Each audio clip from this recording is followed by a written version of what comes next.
Só um momentinho, galera. Pronto. Olá. Pronto, já Então, o estamos ao Host vivo. Lucas aí, rapaz. Pronto, já Então, o estamos ao Host vivo. Salve, Lucas galera aí, da rapaz. internet. Salve, galerinha do YouTube. Vamos começar Ó, o aqui. link tá no YouTube também, Thiago? Tá sim, se quiser mandar pra alguém. Galerinha do Hiroshima Nagasaki. Mandei no grupo do Querigma. Vamos lá. Oremos. Oremos. Senhor Deus amado Pai, te agradecemos por mais um dia de vida. Que o Senhor possa abençoar nossas famílias. Que o Senhor também possa conter essa situação que está mundo afora desse vírus. E que possamos voltar a realizar nossas atividades normalmente. Te pedimos perdão pelos nossos pecados, nossas falhas. E nesse momento de estudo da Escola Sabatina, que teu Santo Espírito esteja conosco. Perdoa nossos pecados, é o que te pedimos em nome de Jesus. Amém. Amém. Vamos lá. E aí? É a lição número 13, né? Hoje é o 13º sábado. É isso. Identidade adventista. A gente vai estudar, a gente estudou, na verdade, nessa semana, Daniel, capítulo 9, o restante, né? A gente já tinha estudado a primeira parte de Daniel, capítulo 9, que era a oração de Daniel, que ele tinha feito, que foi uma oração de confissão e de arrependimento e de pedido e um clamor a Deus de pedido para que o povo se voltasse para Deus novamente. A gente tinha estudado nessa lição por completo, né, da lição de jovens. A gente estudou primeiro a parte histórica, mais ou menos assim, e depois ele voltou somente para as profecias. E a gente chegou agora em Daniel capítulo 9, que é uma resposta, né, de Daniel capítulo 8. Em Daniel capítulo 8, Daniel tem uma visão em que um anjo diz a ele que o fim como é que eu posso dizer? O fim das blasfêmias que o chifre pequeno profanava ia ser depois de 2300 anos e tudo mais. E Daniel ele fica sem entender o que é esses 2300 tardes e manhãs, na verdade. Aí, em Daniel capítulo 9, novamente o anjo Gabriel aparece para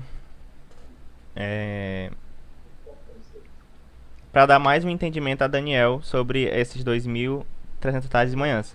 Aí ele explica uma parte desses 2300 tardes e manhãs que a gente chama de a profecia das 70 semanas. Eu falo mais Então, vamos ou lá. vocês querem continuar aí? Abre aí todo mundo o capítulo Daniel 8 e 9, que a gente vai falar sobre como é que terminou o capítulo 8 de Daniel, o último verso. O que é que Daniel 8, o último verso, o que é que nós temos? Daniel 8 ele fala assim, verso 19, não, minto, verso 27. Eu, Daniel, enfraqueci e estive enfermo alguns dias. Então me levantei e tratei dos negócios do rei. Espantava-me com a visão e não havia quem entendesse. Ou seja, Daniel, ele, após ter a visão, ele ficou fraco, né? Porque ele estava ali na presença de seres celestiais. E ele estava meio que sem entender, né? Até ele fala que estava sem entender. Assim, com que ele fala que não havia quem entendesse, parece que ele já tinha contado a visão para alguns amigos dele, para ver se eles entendiam a visão, mas ninguém conseguiu entender, né? O que era esses 2300 tardes e manhãs. É engraçado que o verso 26, o anjo fala para ele, ó, isso que eu tô falando é verdade, mas guarde a visão em segredo, porque se refere a dias bem distantes. E Daniel não entende e fica tentando descobrir o que está acontecendo. Mas o que a gente tem é que é o seguinte, o capítulo 8, no início, fala que foi no terceiro ano de reinado do rei Belsazar, a visão. E agora a gente está no primeiro ano do reinado de Dario. De Dario, exatamente. A gente tem um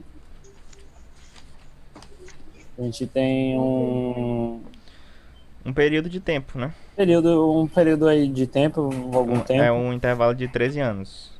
13 anos, né? Entre o capítulo 8 e 9 são um intervalo de 13 anos. Pronto, então aí a gente tem 13 anos, Daniel aí de bobeira, só pensando, refletindo, com certeza com aquilo tudo na cabeça.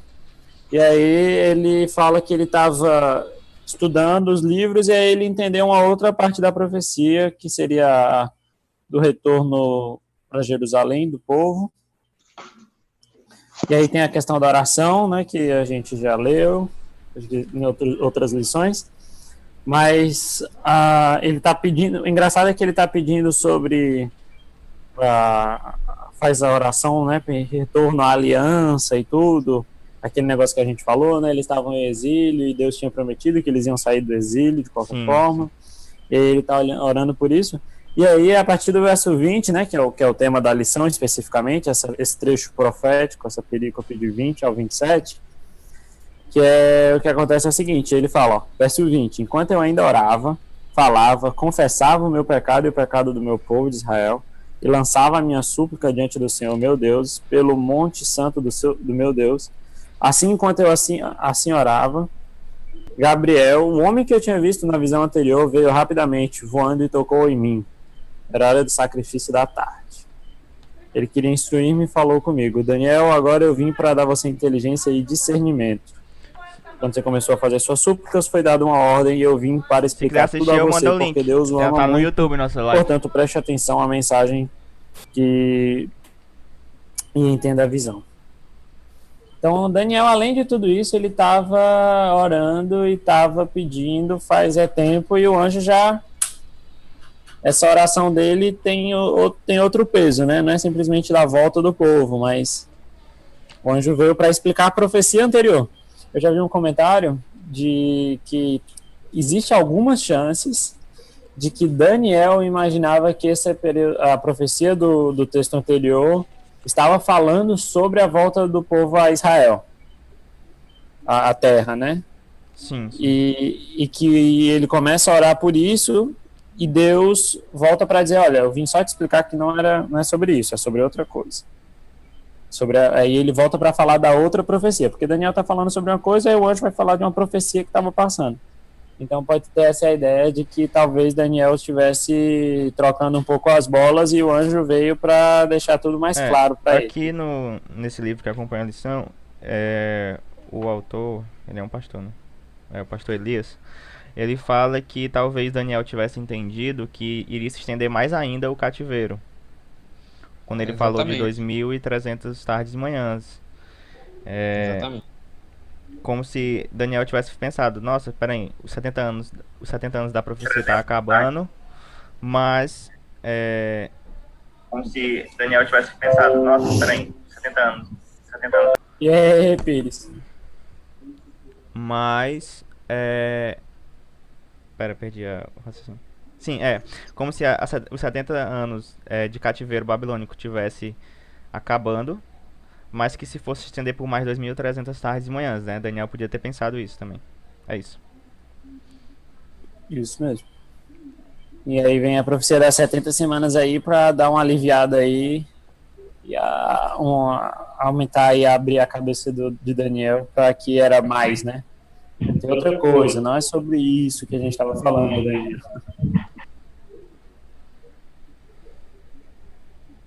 Como assim? Mas vamos lá. Tipo, pra mostrar pra Daniel que tinha mais, que não era especificamente isso que ele tava pensando. Ah, sim. Exatamente. Tinha mais coisa pra ser revelada a ele. Tem essa questão da libertação do povo de Deus, o cativeiro babilônico. E isso é um ponto já fechado, Daniel conseguiu entender isso. Só que Deus foi misericordioso e revelou a ele coisas que ainda... vamos dizer assim, ainda viriam a acontecer, né?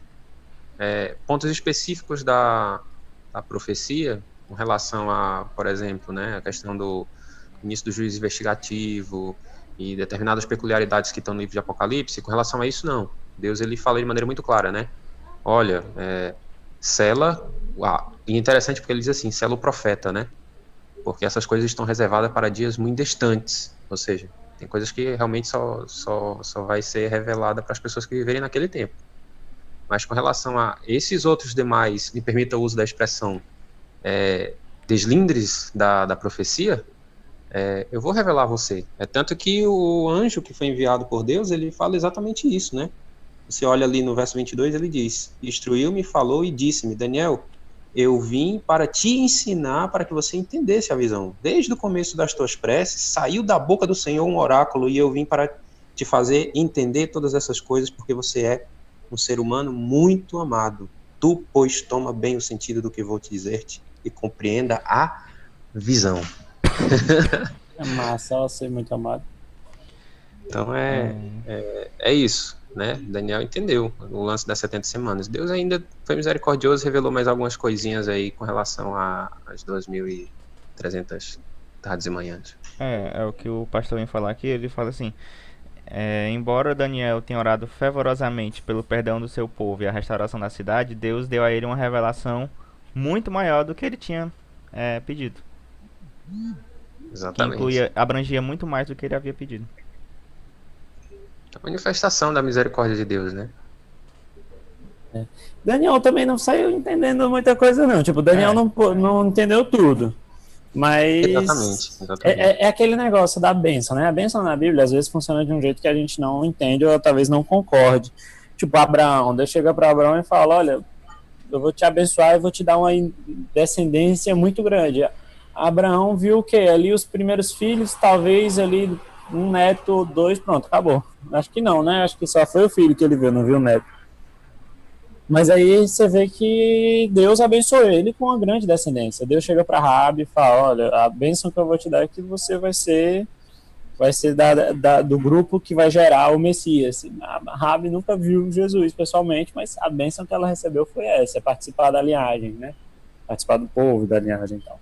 Então a bênção na Bíblia às vezes acontece assim: às vezes Deus fala: olha, eu vou te abençoar, só que você não vai ver a bênção. E aí entra aquela questão de Hebreus, né, de saber e aguardar aquilo que ainda vai vir, que a bênção está lá na frente, olhar com os olhos da fé para a bênção, né? Ela tem dupla. É interessante entrar no mesmo assunto que a gente estava falando ontem, né? Que a palavra de Deus ela tem uma dupla aplicação, né? Ela tem uma dupla aplicação. Você vê que a bênção é imediata, Deus dá a bênção, né? Mas as consequências dessa bênção você só vai ver em gerações posteriores, né? Futuras. É como uma expressão que a gente fala: nós estamos entre o já e o ainda não. Pronto, perfeito. Ah, meu pastor. Então a gente está entre o já e o ainda não. Já temos a nova vida em Cristo, mas ainda não temos a nova vida. A consumação dela. A consumação dela. A plena manifestação dela. Você vai vir pregar aqui no Jockey junto com o Monteiro, cara. Rapaz, só chamar. Na hora. Humilde. Com o mestre. Mas vamos lá, vamos pra você. E agora vem a parte da profecia, né? Em que ele vai falar: 70 semanas estão determinadas sobre o teu povo. Verso 24, né? Daniel 9, verso 24.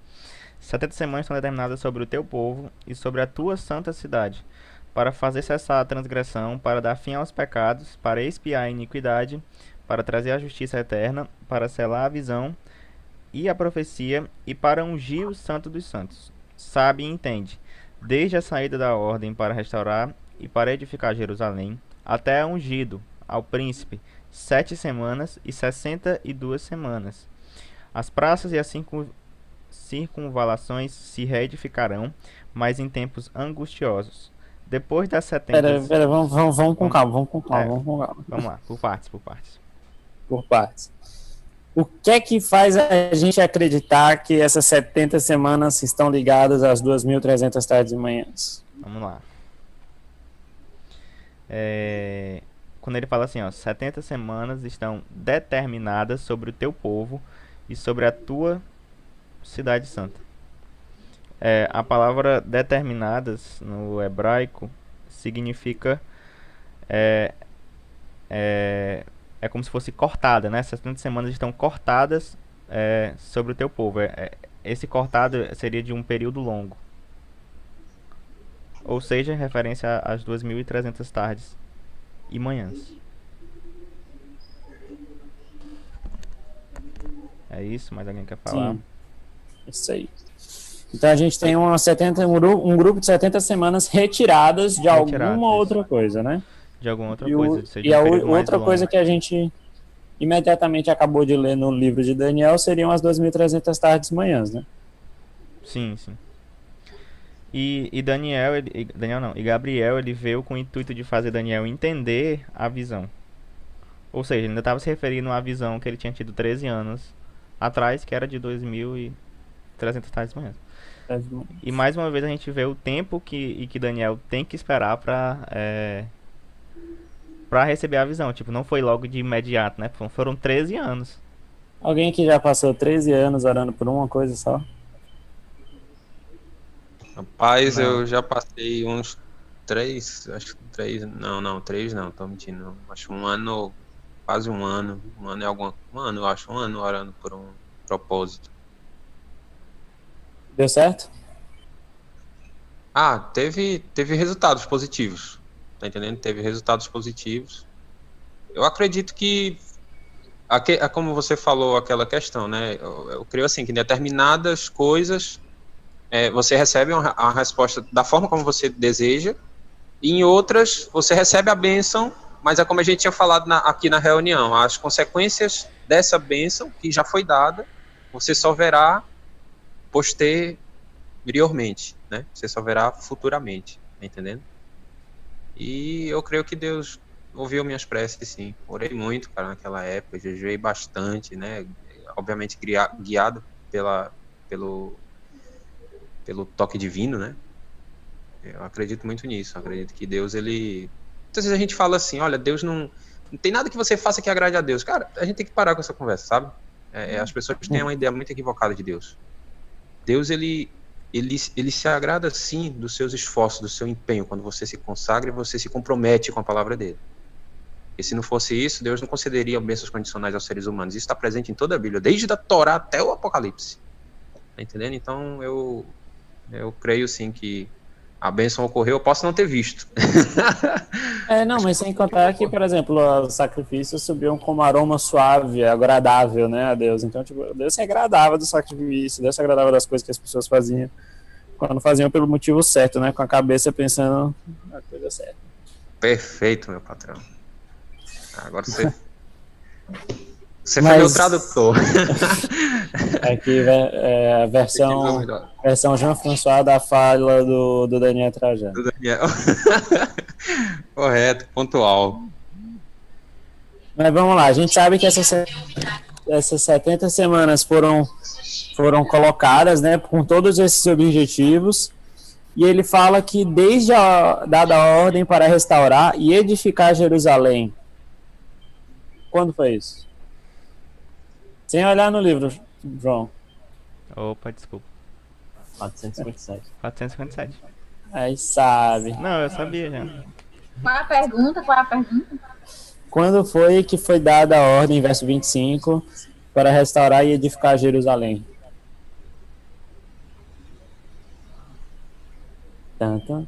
Já responderam aí. 457. 457.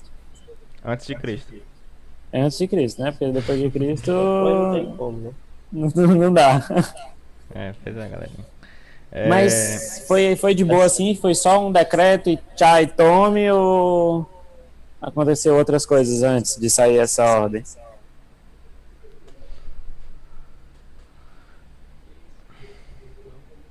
Como assim? Se foi só um decreto, se foi só Teve guerra, alguma coisa assim relacionada? Tá perguntando se só teve esse decreto de 457, que aí a gente já define que é ele, ou se teve outros, né? Essa é a pergunta. Isso também. O que aconteceu antes desse decreto? Porque teve só um decreto, teve dois decretos. A gente estudou Esdras e Neemias agora há pouco. Se eu não me engano. São 3. Teve outros decretos, outros mas dois, esse né? foi o que abrangeu tudo. Sim, de um jeito mais... Lembro como explica.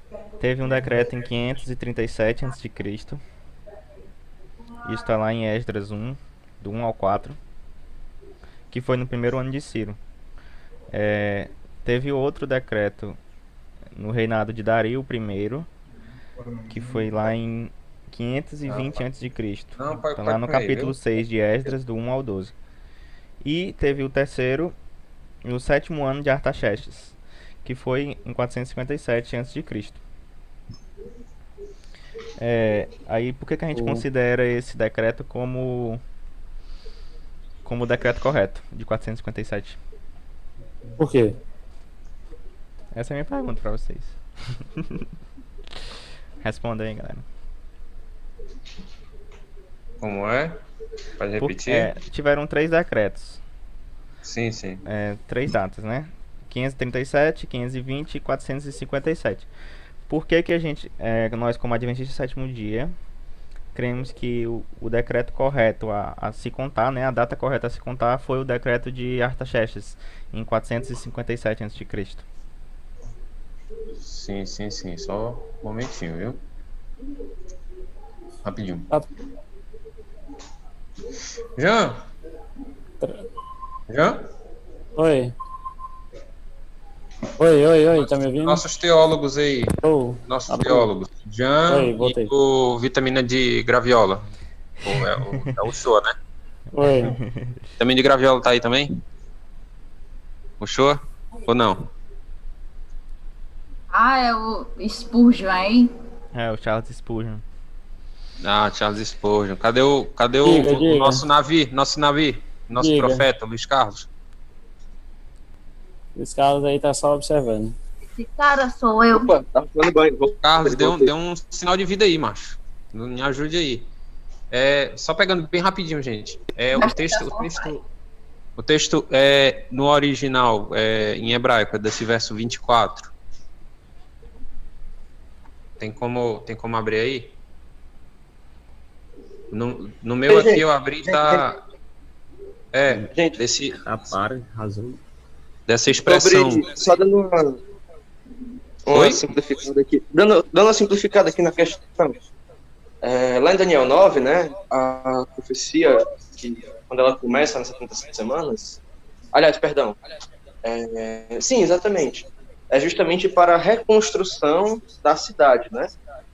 Os 2 primeiros decretos não foram tanto assim. Por exemplo, o primeiro foi simplesmente a saída de parte do povo. E saíram aí cerca de 50 mil pessoas, né? Você fazendo as contas lá do total, dá 49.700 e tantos.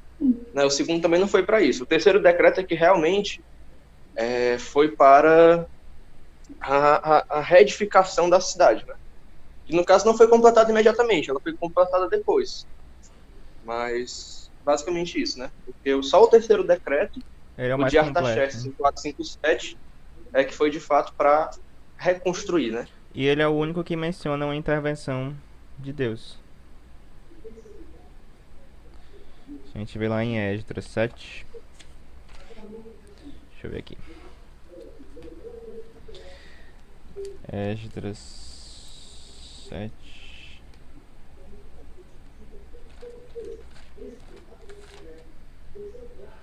Ai meu Deus, cadê Esdras?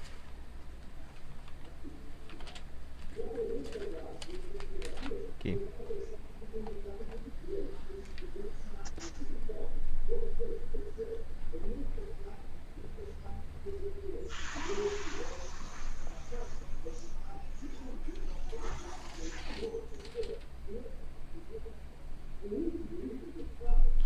Que é Esdras 7:23.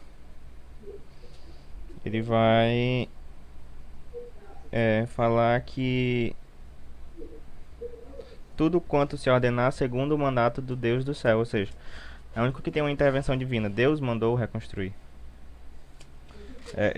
Esses 3 decretos foi o único que Deus interviu realmente. E ele é o mais completo de todos. Então é por isso que a gente crê que começa em 457. E não só os adventistas creem isso, né? Se eu não me engano. Pelo menos na parte das 70 semanas, não só os adventistas creem que é em 457. Tem um texto aqui. Deixa eu ver.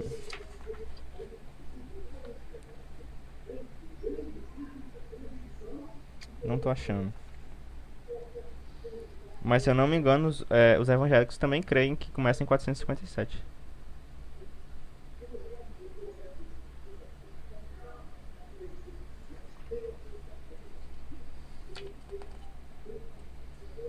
Pelo menos a parte das 70 semanas. Depois do resto, não. Salvo engano, o excelentíssimo, genialíssimo, santíssimo pastor Paulo Júnior, ele acredita nas semanas que nem a gente. Nas 2.300 é que ele crê diferente, negócio lá de matar o porco no templo, etc. Mas nas 70 semanas, o Paulo Júnior, ele tá com a igreja adventista, digamos assim. Não tô achando Paulo aqui. Júnior tá com dentro. Olha, eu não tô achando.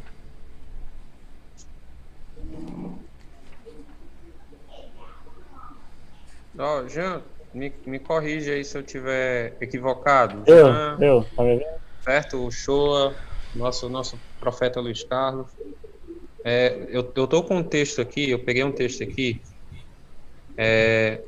desse verso 24, né? Aí tá assim, ó. Me corrija aí se eu tiver errado, inclusive na pronúncia, certo? Mas no que eu peguei aqui tá assim.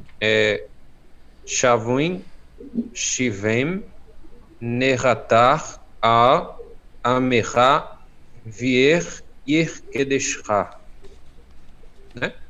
Não sei se está correto. Provavelmente essa expressão Nertar, né?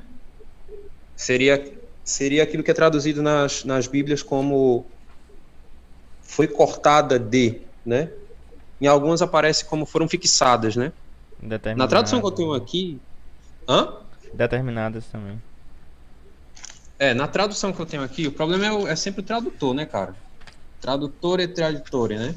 Todo tradutor, pelo menos os que estão em língua portuguesa, são muito traidores, né? Eles acabam prejudicando a nossa compreensão. A tradução que eu tenho aqui, que eu estou na mão, é a tradução do Padre Antônio Pereira de Figueiredo, certo? É de uma editora aqui do Rio Grande do Sul.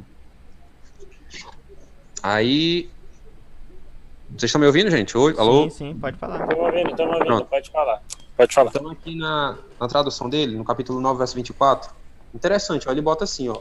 70 semanas foram fixadas a respeito do teu povo e da tua santa cidade, a fim de abolir a prevaricação e pôr fim ao pecado, expiar a iniquidade e trazer a justiça eterna, para que as visões e profecias se cumpram e os santos dos santos será ungido. Alô? Oi. Não sei se deu para ouvir aí, porque o celular Deu sim, stand-by. Pronto. Eu sim. Então tu tá falando da parte de 70 semanas estão cortadas, né? Estão determinadas. Isso. Sim, sim. E a expressão em hebraico eu acho que é essa mesmo. Eu queria até que o João Cortadas desse uma olhadinha aí no acho que é o Bible, né? Bible Work, né? Ele traz a raiz da palavra, mas a expressão que está aqui, né? Shavuin Shiven Neratar, Nihitar, né? Essa expressão, esse contrativo aqui tá me perturbando a fonética aqui. Mas a ideia que é passada aqui, cara, é de um bloco menor de tempo que foi cortado de um maior. Né? Foram fixadas de, ou foram cortadas de. Não sei se é. Acredito que a expressão que está aparecendo no meu aqui é essa. Show. Aí então eu queria tirar. Pronto, queria pegar aqui a ideia aqui com vocês aí. Certo, quem deve saber isso aí é o Jean. E aí, Jean, o que é que você diz sobre isso? Qual a ideia? Repete aí. Pronto. Tô usando dois léxicos aqui, cara. Tô usando dois léxicos aqui. Um tá instalado no no Smart, e o outro eu peguei aqui com o online mesmo. Peraí. É o 24. A expressão é essa mesmo. Ratak, pronto. Oh, saiu? Ratak. Glória a Deus, hein? Glória, glória, glória, glória, glória. Aleluia, meu pastor. Pronto, a expressão é essa, ratak, certo? É uma raiz primitiva correta, é uma raiz primitiva que designa a palavra correta para cortar, né? Então é isso, literalmente, ratak, ratak. Se eu tiver errado na pronúncia, me corrija aí, já. Nossa hebraísta aí de plantão aí. Tá correto? Vai, continua. Acho que Apareceu tá, aqui, não tô acompanhando o texto escrito, não. Pronto, a expressão que apareceu aqui foi essa, ratak. Então, né, o Tchelo tinha citado, é por isso que eu fiquei com curiosidade, né? Porque ele disse assim, não, a expressão que aparece lá em hebraico, tirando de cortar e tal, aí vamos olhar aqui e fazer uma rápida pesquisa, né? Então a expressão é essa, é ratak, é cortar mesmo. É um bloco menor de tempo que foi cortado de um maior. Tá correto. Os adventistas estão no caminho certo, cara. Vamos lá. Pois é, continuando aí. Sim. Vamos lá, Sim, então. agora a gente já viu que a saída da ordem para restaurar e edificar Jerusalém foi em 457. Aí logo depois 457. ele vai falar que até ungido ao príncipe, né? Ou seja, desde a ordem para sair até ungido vão passar 7 semanas e 62 semanas. Verso 26, né? Verso 25, isso. Aí depois das 72 semanas será morto, ungido e já não estará. Ou seja, de 457 ele fala que vão ter 7 semanas e depois 62 semanas. Uma é para restaurar e para edificar Jerusalém, e a outra é até ao ungido, né? Se eu não me engano. Sim. Jean, Na minha tradução diz assim, ó, sabe, pois isto, e adverte o bem. Desde a ordem para Jerusalém ser por uma segunda vez edificada, né, ser segunda vez edificada, porque foi destruída no anterior ao exílio babilônico, até o Cristo capitão, passarão 7 semanas e 62 semanas. E, segunda vez, serão edificadas as ruas e os muros na angústia dos tempos. E depois de 62 semanas será morto Cristo. Na minha tradução tá assim. Então pronto. Vamos lá. 7 semanas em profecia são quantos anos? 7 semanas. 7 semanas. Cada semana tendo 7 dias, dá 49 dias. Cada semana tendo 7 dias, 7 por 7 dá 49. 49 dias em profecia, seguindo a linha dia-ano, seriam 49 anos. Ou seja, 457 mais 49 anos daria a construção de a reedificação do templo, né? Restaurar Jerusalém.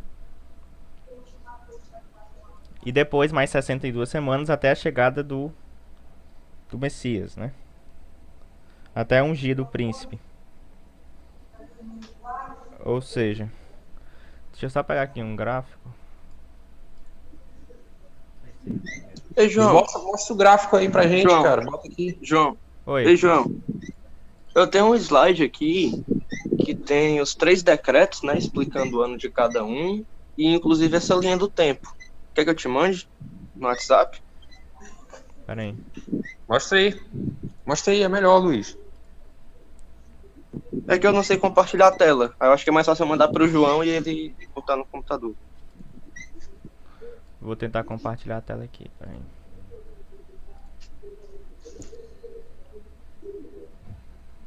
Não sei se vocês estão vendo aí. Aí, tô vendo aqui. Deixa eu ver se a galera do YouTube tá vendo também. Não, a galera do YouTube não está vendo. 457 a.C. e a reconstrução de Jerusalém, das 7 semanas, né? Sim, sim. E o restante das 62, dentro do bloco das 62, nós temos ali o batismo do Cristo, feito por João Batista, ano 27, né? É onde ele inicia seu ministério público, e no ano 31, que é justamente na metade da semana, não é isso? Sim. Antes da metade, né? Da última semana, Jesus é crucificado, né? Um detalhe, tá me ouvindo todo mundo? Opa, na hora.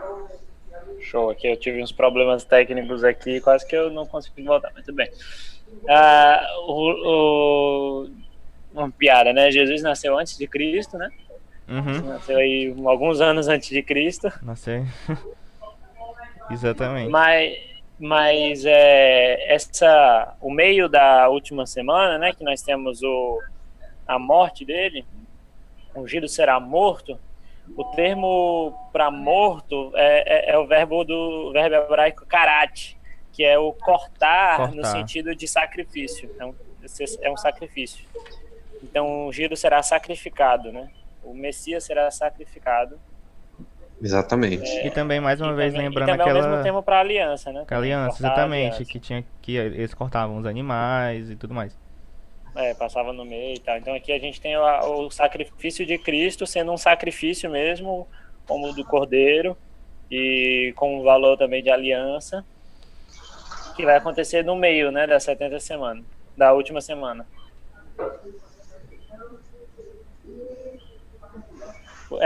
Porque a gente tem no meio um pouquinho antes, né, como o Trajano falou, que no meio a gente tem a cessação do sacrifício e da oferta de cereais, que é com seu sacrifício e morte ali, a ressurreição também.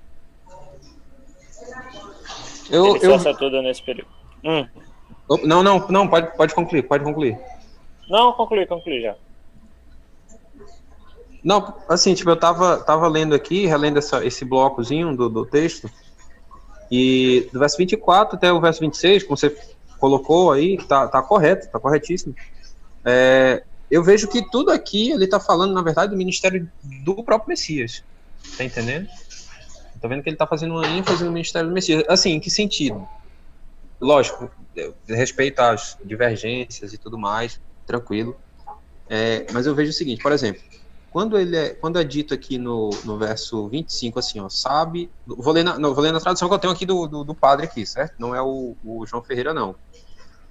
Diz assim: sabe, pois isto, e adverte o bem, desde a ordem para Jerusalém ser segunda vez edificada, até o Cristo capitão, passarão 7 semanas e 62 semanas. E segunda vez serão edificadas as ruas e os muros na angústia dos tempos. E depois disto, de 62 semanas, será morto o Cristo. Antecedendo esses dois versos, ele diz no 24 que 7 semanas foram cortadas a respeito do teu povo, da tua santicidade. Aí ele diz, a fim de abolir a prevaricação, por fim ao pecado, expiar a iniquidade e trazer justiça eterna, para que as visões e profecias se cumpram e o santo dos santos seja ungido. E lógico, né, por favor, mantendo a mesma essência doutrinária que nos é exposta de acordo com as interpretações escatológicas, né? E lógico, mantendo a mesma essência. Gente, uma dúvida. Com relação às 70 semanas, aqui tem dizendo, 70 semanas estão destinadas ao teu povo, sobre o teu povo. Certo. Então, essas 70 semanas, elas só vão acabar com o apedrejamento de Estevão, né? Sim. Esse vai ser o ponto que... era só isso mesmo. Agora vamos explicar isso aí, né? Cada ponto. Por exemplo, 70 semanas já estão terminadas, né? Elas estão cortadas sobre o teu povo. Que povo era esse? O povo judeu, né? Ali, e sobre a cidade santa, né? Sobre Jerusalém. Começando isso aí, vamos lá. Sobre o teu povo, tinha alguns pontos a serem que dizem respeito ao povo. Primeiro, para fazer cessar a transgressão. Segundo, para dar fim aos pecados. E 3, para expiar a iniquidade. Ou seja, esses 3 pontos, eles não abrangem apenas os judeus, porque Cristo morreu por todos, né? Então, esses 3 pontos sobre o teu povo, ele dá a entender tanto de um modo geral, para todo mundo. A morte de Cristo foi para todos. E transcende tanto a etnia e o tempo em questão. E logo depois vem sobre a tua santa cidade, que era o quê? Para trazer a justiça eterna, para selar a visão e a profecia, e para ungir o Santo dos Santos. Exatamente. E aí vamos lá. Para trazer a justiça eterna, o primeiro ponto. Quem poderia trazer essa justiça eterna? O Messias. O Messias, exatamente. Espiar as iniquidades. Para fazer espiar as iniquidades. O Messias. Tudo apontava para o Messias. Era do Messias. Exatamente. Esse era o ponto que eu ia tocar. Exatamente. Exatamente. E até a gente vê lá em Isaías também que somente Jesus ele poderia trazer a justiça a Sião, né? A cidade santa, Jerusalém. E ungir o Santo dos Santos, né? Interessante que essa expressão, né? Ele ungiria o Santo dos Santos. A gente sabe que nos tempos de Cristo, o sacerdócio que estava regulando os serviços do templo, segundo aquilo que dizia a lei, não era um sacerdócio legítimo, né? Eram pessoas que eram homens descendentes ali da linha dos Rasmanitas, né? E muitos deles não tinham nem parentesco direto com a linhagem do sumo sacerdote Arão. Então não poderia haver unção dos Santos dos Santos naquele momento, naquele específico momento na Terra. Você está entendendo? Então aqui especificamente, dentro do que eu vejo aqui, ele está falando do santuário celestial. Sim. Você está entendendo? A Amanda quer falar. Amanda quer falar. Eu queria tirar uma dúvida. Por que exatamente na morte de Estevão... Pronto, vamos falar isso. Finalizou as 70 semanas. Por que tinha que ser ele que não foi... Vamos lá. Sobre a tua... Isso eu também aprendi ontem, lendo. Quando ele fala sobre a tua cidade santa, ele traz 3 pontos, como eu tinha falado. Trazer a justiça eterna, selar a visão e a profecia, e para ungir o Santo dos Santos. Para trazer a justiça eterna, somente Cristo poderia trazer essa justiça eterna. Para ungir o Santo dos Santos, ocorre na morte de Cristo, porque quando ele morre, o Santo dos Santos é ungido. Que Santo dos Santos é esse? Do santuário terrestre? Não, porque ele havia sido destruído. Mas do santuário celestial, né? Como o Daniel falou aí. Ele estava ungindo o Santo dos Santos do santuário celestial. Só que tem outro ponto, que é para selar a visão e a profecia. Que provavelmente isso se refere à morte de Estevão. Aí aqui no livro ele fala assim, algumas seguintes razões têm sido sugeridas para sustentar essa interpretação, né? Por que é na morte de Estevão que ocorre isso? Aí fala aqui, primeiro, o grupo para quem Estevão proferiu o seu discurso final, o Sinédrio, a estrutura religiosa mais importante da nação. Segundo, a forma do discurso, que foi um processo legal com base na aliança, tal como os discursos apresentados pelos profetas do Antigo Testamento, né? Tipo, Estevão antes de morrer, ele viu ali, ele falou ele resumiu ali a história da redenção, né? Ele falou ali, expôs discursos falados pelos profetas do Antigo Testamento. 3. A natureza profética da experiência de Estevão no momento de sua morte, quando em visão ele viu o próprio céu. E 4. O fato de que a conversão de Paulo tem suas raízes na morte de Estevão, de modo que Paulo, o apóstolo dos gentios, toma o lugar de Estevão, o poderoso pregador de Israel. Visto que a crucificação de Jesus ocorreu na metade da semana 70, né? O martírio de Estevão teve lugar ao término dela, sinalizando o fim da profecia das 70 semanas. De fato, como um marco cronológico, o martírio de Estevão é corroborado também por outras características singulares de sua experiência. Tem alguns teólogos que eles comparam ali... peraí, deixa eu só ver aqui.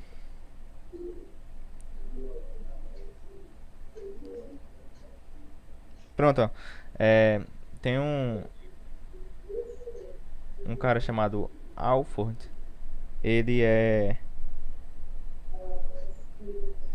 falou assim, acusado de blasfêmia contra o templo terrestre, Estevão recebeu uma visão do templo celestial, tendo sido chamado a comparecer perante o sumo sacerdote saduceu, que não acreditava nem em anjos, nem em espírito. Ele recebeu a visão do sumo sacerdote celestial ministrando no trono em meio aos anjos e aos justos.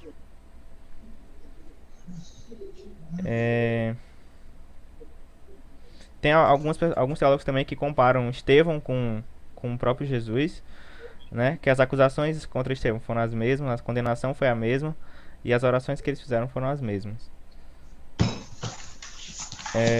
Cristo foi crucificado e demorou para morrer, enquanto Estevão foi apedrejado e teve uma morte quase imediata.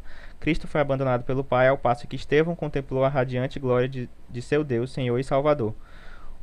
Porém, sejam as circunstâncias paralelas ou contrastantes, Estevão era igual a Jesus em termos de caráter. Com sua glória, Cristo iluminou de tal maneira todos os traços da personalidade daquele primeiro mártir da fé cristã, que seu reflexo ainda permanece no espelho da memória do mundo. Deu para entender o que eu quis dizer? Deu sim.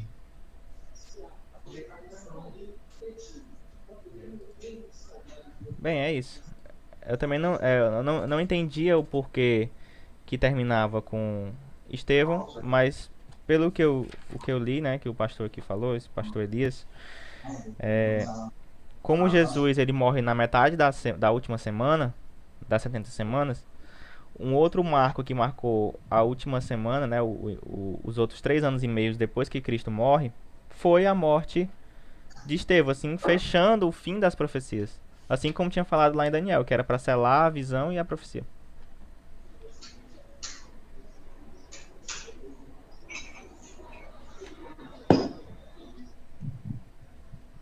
É isso aí, mais alguém quer falar?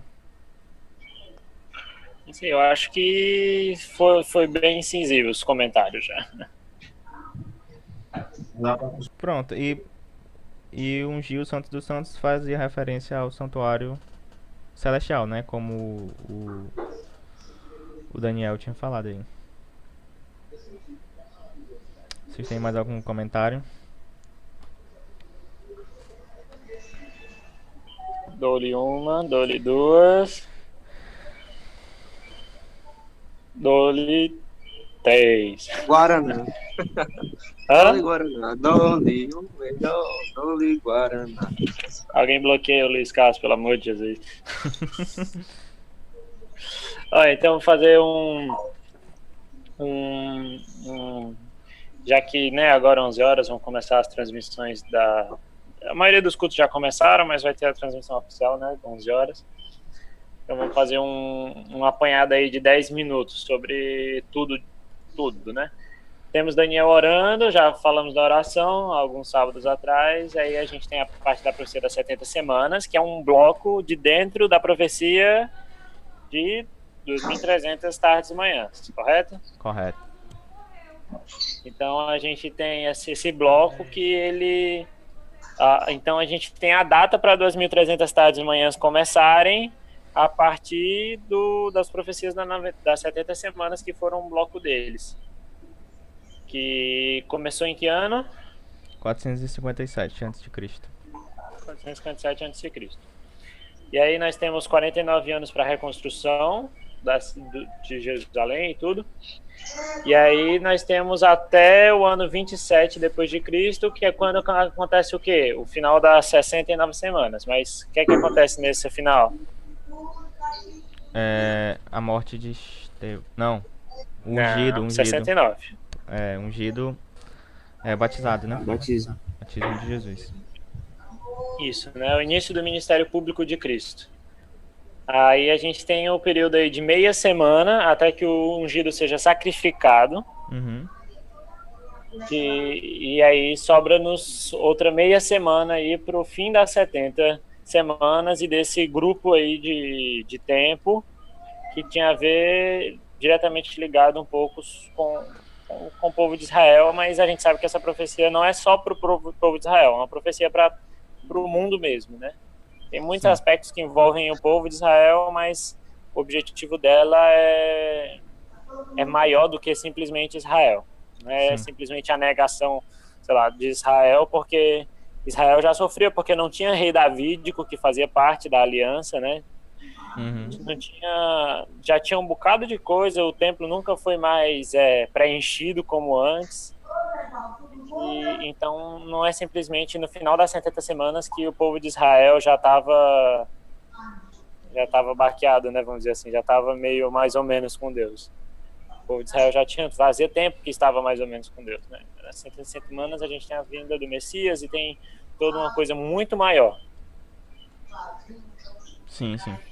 Aí a gente tem a aliança que o Messias faz e acessar os sacrifícios, ofertas de cereais e tudo. E virá aquele que causa abominação, né, até a destruição que está determinada e tudo. Então a gente também já tem uma parte aí puxando para os acontecimentos que o próprio Cristo falou, e a gente até falou ontem, né, sobre sermão profético de Jesus. Sim. Mas aí o último cálculo que falta a gente fazer é quanto tempo tem ainda de resto das 2.300 tardes e manhãs, e quando as 2.300 tardes e manhãs terminam. Exatamente. Se Estevão morre no ano 34, a gente mais... A gente diminui... 1810. Vamos pegar aqui a calculadora. Eram 2.300 tardes de manhã. Passaram-se 490 anos. Sobram 1.810 anos.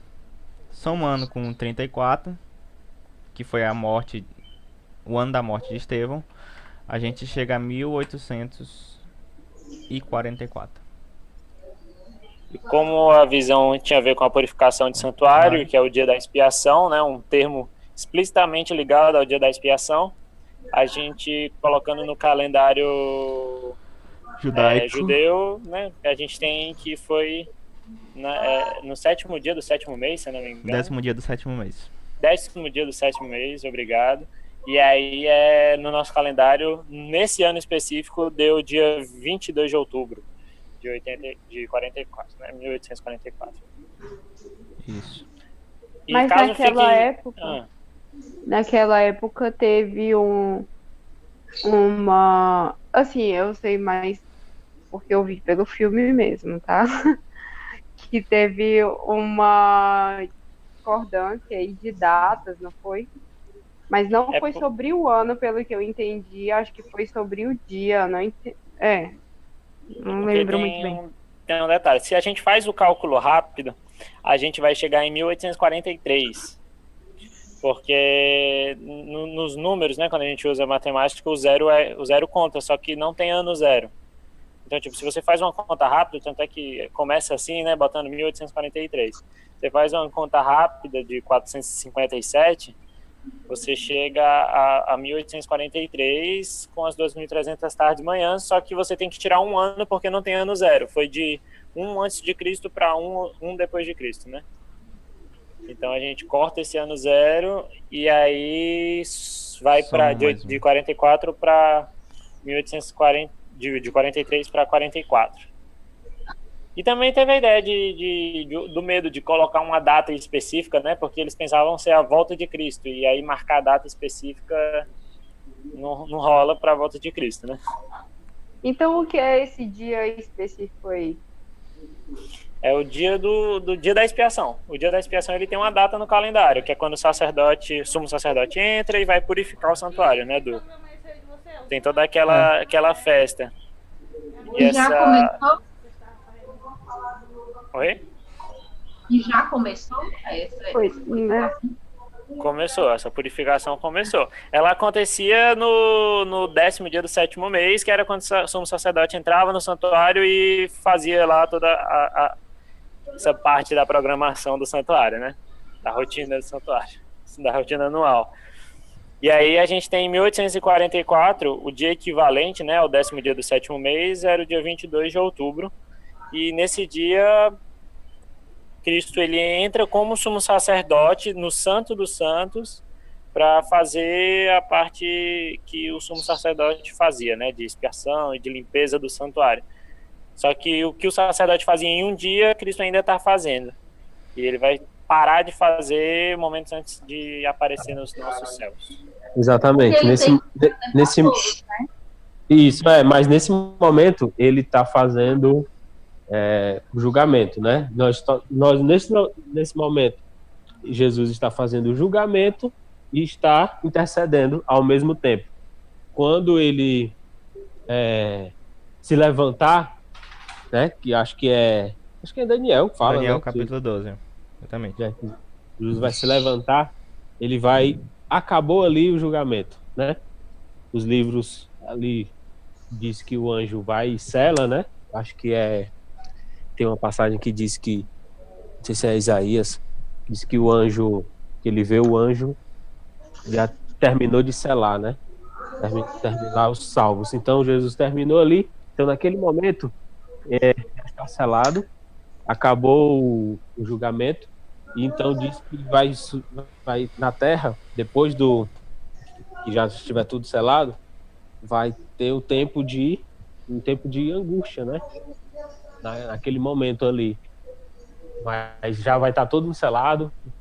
Acho que tem uma passagem que fala que aquele que for santo continue a santificar-se, e aquele que pratica a iniquidade continue fazendo a iniquidade. Que não vai ter mais... Não vai ter mais oportunidade. O fechamento da porta da graça. Não vai ter mais oportunidade para ninguém, porque ali já era. Jesus já se levantou, já parou de interceder e parou de julgar naquele momento ali. Por isso que o momento de se arrepender, o momento de ter esse momento de entendimento, de se arrepender dos pecados, de compreender como o pecado é ruim, buscar melhorar, sermos mais dignos de ser chamados de filhos de Deus, é agora. Por isso que é agora. Engane-se as pessoas de acharem que quando os eventos finais estiverem afunilando, porque já acontecendo, já estão, mas quando estiver afunilando, aí eu tomo uma decisão, né? Cabe muito mais nós adventistas, né, que conhecemos a palavra, mas é um erro muito grande de ver algumas pessoas dizer, quando estiver mais perto do decreto dominical, ou quando o decreto dominical sair, eu vou me aproximar mais de Cristo. Engana-se essa pessoa, porque naquele momento, ela, durante todo esse tempo, ela não tem alimentado a natureza espiritual dela. Então, quando aquele momento chegar, que ela achar, agora eu vou, naquele momento ela não vai conseguir.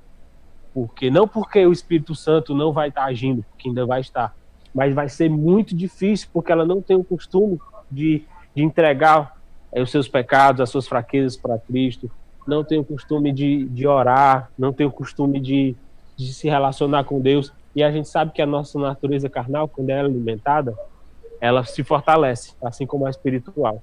Então, naquele momento, ela não vai conseguir, vai ser extremamente difícil ela poder reconhecer as suas falhas, ela poder se ajoelhar, vai ser difícil para ela orar. Imagina a gente, em determinados momentos.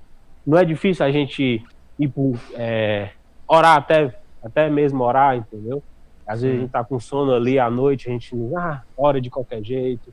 É difícil, é o conflito da nossa natureza. Então você imagina quando tiver tudo afunilado. As pessoas não vão conseguir. Vai ser extremamente difícil aquelas pessoas que tiveram entendimento todo esse tempo e deixaram para a última hora. Infelizmente, essas pessoas não vão conseguir. Por isso que o momento de se relacionar com Deus, de pedir perdão, de pedir derramamento do Espírito Santo, fortalecimento espiritual, a eliminação do eu e a eliminação da carne, é agora. É isso aí. Perfeito, Judá.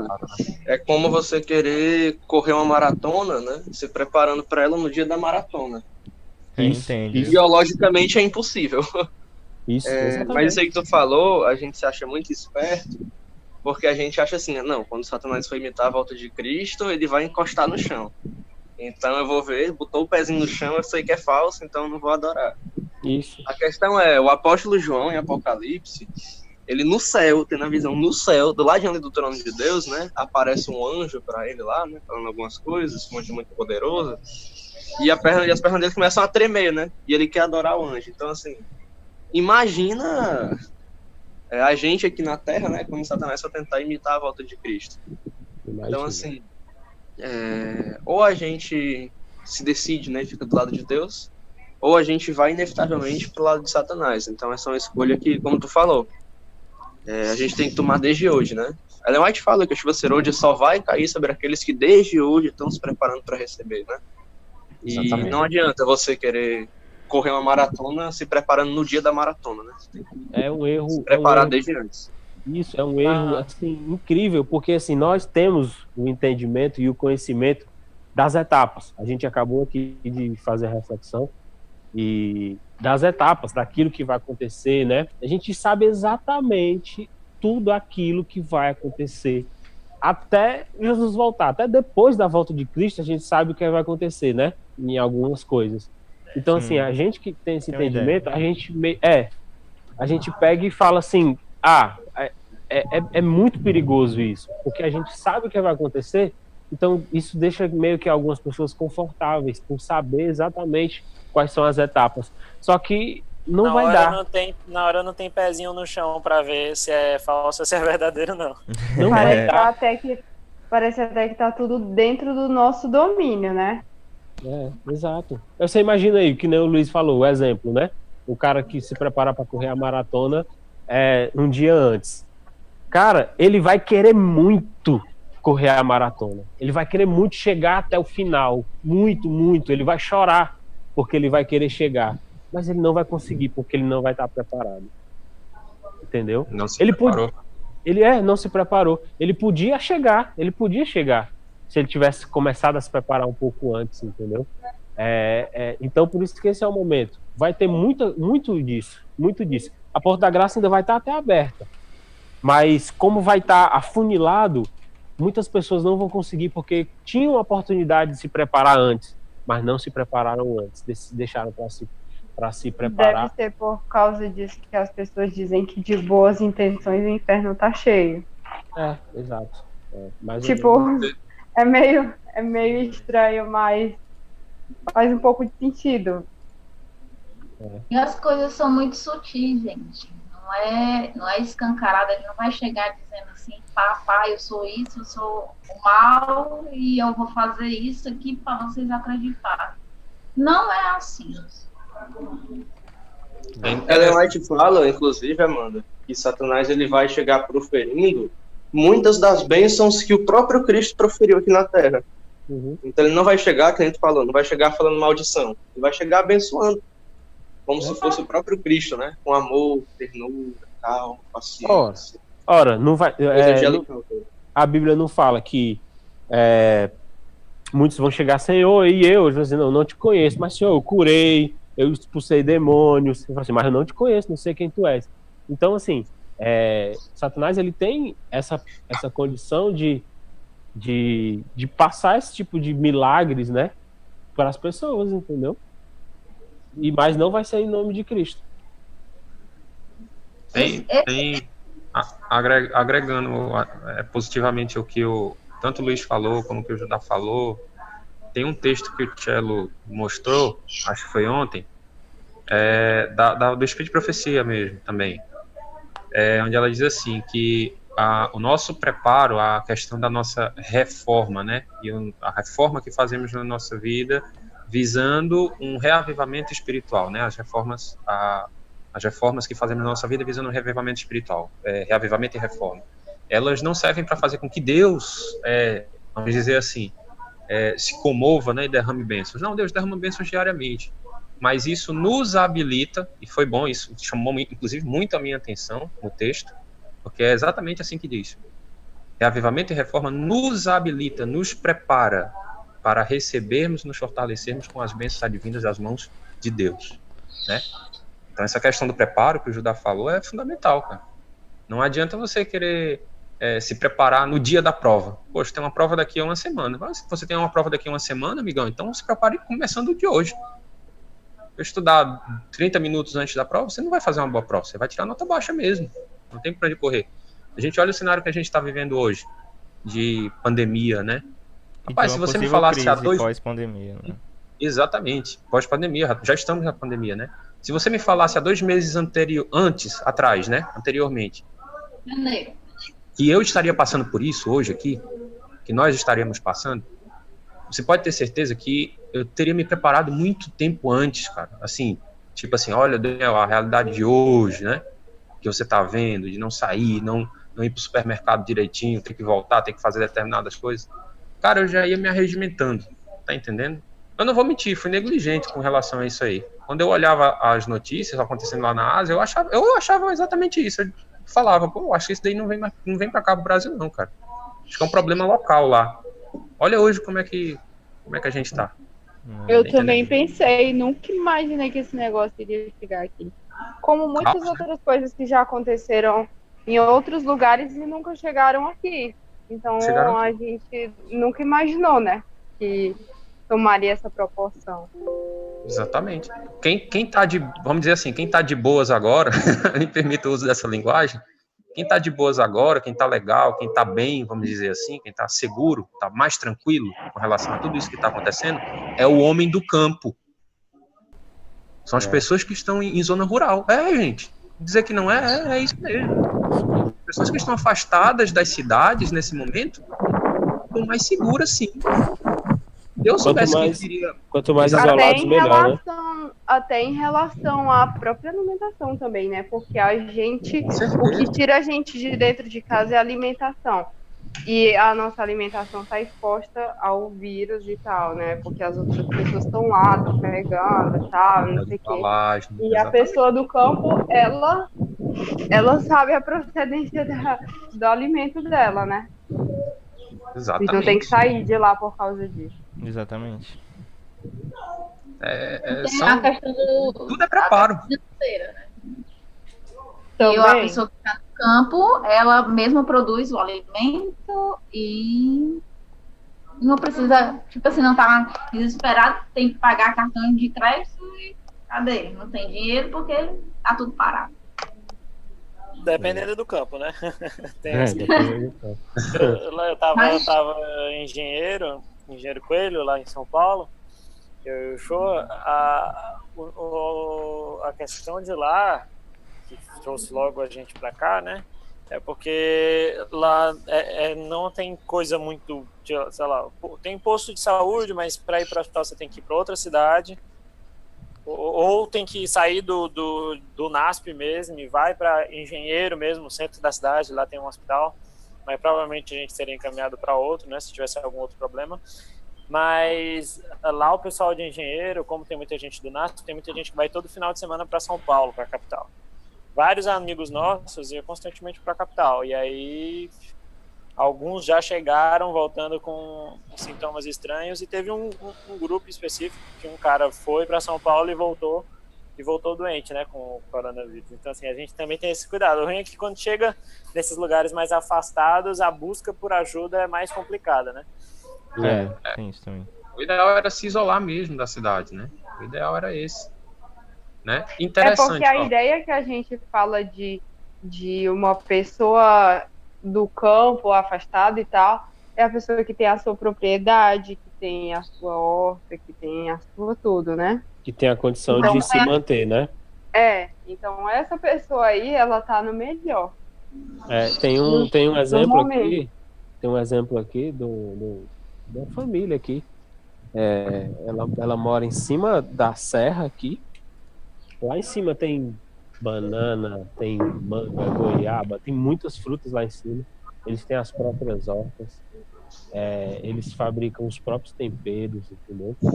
Então, assim, se eles quiserem goiaba, tem muitas frutas lá em cima. Acho que nem sei exatamente a quantidade de tempo, mas durante muito tempo eles têm a condição de ficar em casa, entendeu? Porque eles têm essa possibilidade de ficar isolado lá. Entendeu? Vou ficar aqui isolado aqui durante os próximos 2 meses, entendeu? Eles têm a condição, né? Essa situação. Mas tem, entendeu? Sim. Essa situação aí do Jean é um lugar que é mais afastado da cidade, mas é uma aglomeração de estudantes. Então, na situação dele, ele mora numa casa com outras pessoas e tem gente que vem de São Paulo e tudo. Não é exatamente a mesma situação aí que a gente tá falando, de uma pessoa afastada, assim, né? Tipo, lá é interior, mas tem uma aglomeração, então não tá todo mundo afastado assim, né? Voltando pro preparo, pro momento de preparo, hoje que a gente vive, né, de reformas, de vários tipos de reformas, né? E aí eu vou incluir aqui a reforma de saúde, né? Gente, olha o que acontece, né? Como Ellen White fala que a reforma de saúde, ela vem atrelada com a mensagem angelical, né? Que ela será o braço, né? Ela será um suporte muito grande para a mensagem angelical.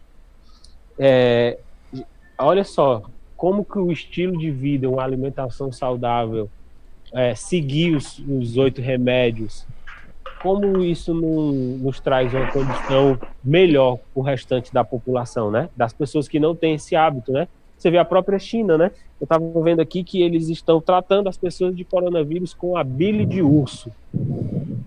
Então, você vê, a pessoa está comendo urso, velho, para poder tratar. Venha outro vírus. Para tá. Aí vem outro vírus, um vírus mais potente ainda, que a pessoa só respirar, pronto, aí vem. Pois eles estão tratando isso com a bile de urso, entendeu? Eles estão pegando animais lá e comendo algumas partes dele para o tratamento, entendeu? Então, assim, a reforma é importante em todos os sentidos, entendeu? E a gente sabe que o nosso estilo de vida, o que a gente come, a gente se alimenta, eles são fundamentais para fazer com que a gente enxergue melhor, ouça melhor a vontade de Deus na vida da gente. Isso é fato, entendeu? Isso é fato. O próprio inimigo, quando naquele livro Viagem Sobrenatural, e naquele sermão, naquele testemunho daquele cara que está citando, o Gabriel, né? Uhum.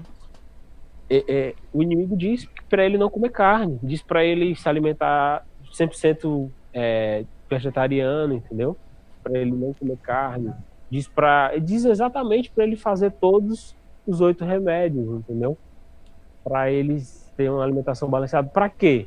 Para que o inimigo possa conversar de uma forma melhor com ele, entendeu?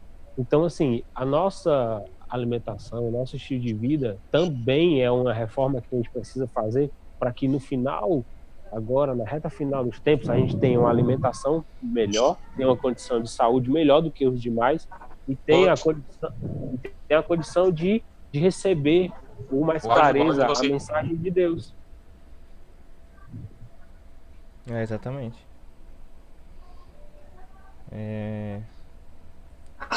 Recomendo que vocês leiam Vida no Campo. Muito bom esse livro. É muito interessante o que ela fala a respeito de até a vida no campo ser muito melhor do que na cidade. Porque, tipo, na cidade a gente tem muitas construções humanas. E isso acaba que distanciando mais a gente de Deus. Enquanto na natureza a gente consegue perceber mais, consegue sentir mais Deus e consegue ver mais obras do Criador, né? São coisas naturais, o que nos leva a uma aproximação melhor. E o livro todo, acho que são 6 capítulos, se eu não me engano, 6 capítulos, a recomendação sempre vá morar no campo. Vá morar no campo. Não fique. Jovens necessitam morar no campo, não. Porque há muitos estímulos, há muitas tentações para o jovem nas grandes cidades, porque tem mais construções humanas do que coisas de Deus. Aqui, tipo, a gente tem shopping, tem muitas mais coisas assim que nos leva a nos afastar de Deus do que de se aproximar realmente. Quero, esse tipo de coisa, né? Tem isso aí também.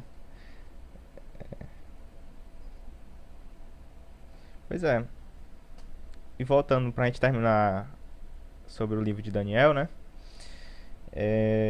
Aqui a gente percebe que Daniel, ele tinha uma visão parcial, né? Ele não entendeu completamente essa visão, né? Das 2300 manhãs, porque realmente eram tempos muito distantes do tempo em que ele viveria. E Deus falou que não era para ele se preocupar com isso, porque não era do tempo dele. Só que hoje a gente tem essa oportunidade de conhecer e de passar esse conhecimento para outras pessoas. Então, sim, que fique na nossa mente, no nosso coração, que é nosso dever compartilhar essa mensagem com outras pessoas. E que Cristo, ele morreu não só apenas pelos judeus, mas que também morreu por todos nós, nos libertando de um cativeiro muito maior do que Babilônia, que foi o cativeiro do pecado. Então, eu vou ler aqui para terminar, a gente ora. Quem quiser orar, quem se sentir tocado a orar. Ei, gente. E quando... Vamos lá. Eu ia só terminar aqui. Pera.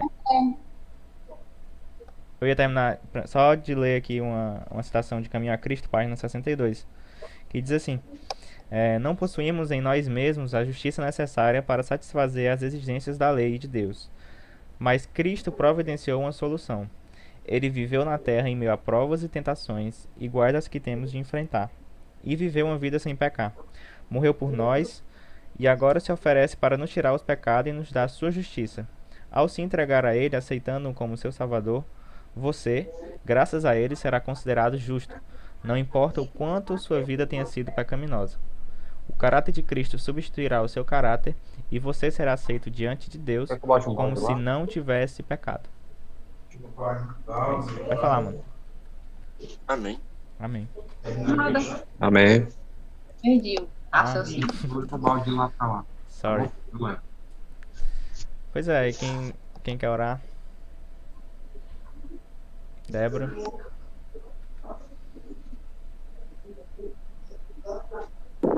Pode ser.